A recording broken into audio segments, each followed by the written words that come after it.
William Ruto has exceeded the brutality ever witnessed in this country. Just want to remind William Ruto and his regime, Bashir had a very strong and feared army in Africa.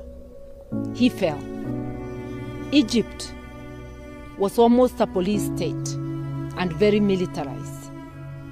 The regime fell. I want to tell you without citing more that no dictator succeeds against the people. For you, it's not a question of if, it's a question of when.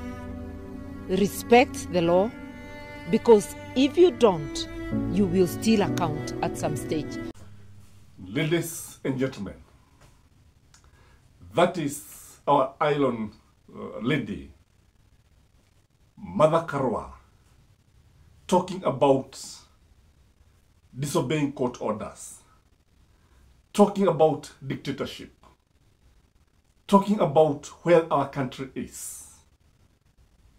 Ladies and gentlemen, yesterday the High Court stopped the swearing in of Abraham Kithure Kindiki, the Deputy President-elect. And as far as we are concerned, as far as the rule of law is concerned, Gachagua is still the Deputy President. But we saw Moses Kuria, who is very close to William Ruto, going to the swearing-in grounds, inspecting and actually writing in his Twitter handle that this is where swearing-in will take place tomorrow. If you ask me, this one is in itself is a contempt of court.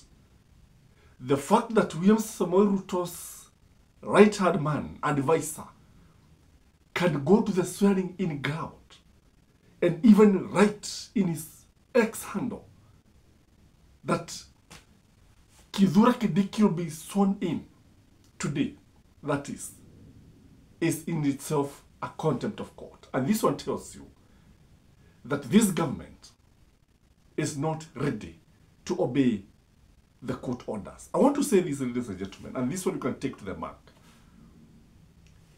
If Kithure Kindiki is sworn in today, if William Ruto disobeys the court order given by the High Court that Kithure Kindiki should not be sworn in until the case is heard on 24th by, I think, 3 or maybe 5, an even number of judges, then if that one happens, Kenya should forget the 2027 general elections. If that one happens, William Ruto and his team are going to interfere with the 2027 general elections. If they disobey, that is my message. And if they disobey, then Kenya should not even participate in the 2027 general elections, because the elections will be stolen. The elections will be rigged. That is the basis upon which we should measure this government. We test this government on the way it is obeying court orders, the way it is obeying the rule of law. The stakes are very high, we know. And we look at the speed on which Rigathi Gachagua was impeached. We understand that William Ruto was in a hurry, because they said by Mashujaa Day, if we go by what the UDA guys were saying, they were telling us by Mashujaa Day, they were even Xing in the X handle, that this country shall have a new deputy president. And we saw the supersonic speed in which Rigathi Gachagua was impeached. But here the issue is not about impeachment. The issue is about the rule of law. If they are accusing Rigathi Gachagua of not obeying or gross misconduct of the Constitution, how they refuse to obey the court orders, tells a different story. Ladies and gentlemen, I want to say this, that the government has no two ways other than to wait for the court process to take place. The judiciary gave Parliament to do what they're supposed to do. The judiciary did not interfere with the impeachment of Rigathi Gachagua, and National Assembly was allowed to do its work because of the separation of the three other powers by the three arms of government: the executive, the judiciary, and the legislature. So the fact that the judiciary did not interfere with the executive, and because the executive definitely was working with the legislature, the fact they did not interfere, then on the same vis, the executive should not interfere with the judiciary. Let Kenyans see the whole process, move from one point to the other until this process is concluded.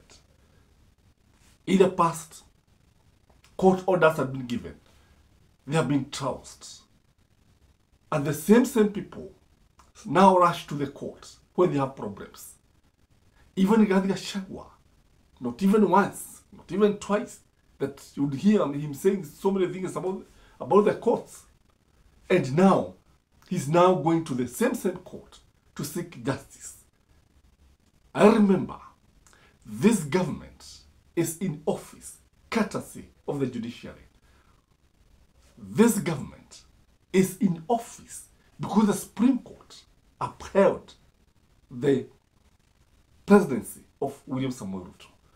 Without that, William Ruto, maybe his win could also have been nullified. And they celebrated, praising the judiciary, praising the judges of the Supreme Court. And we expect the same to happen. Ladies and gentlemen, it has been raining since yesterday. And even today, it is raining.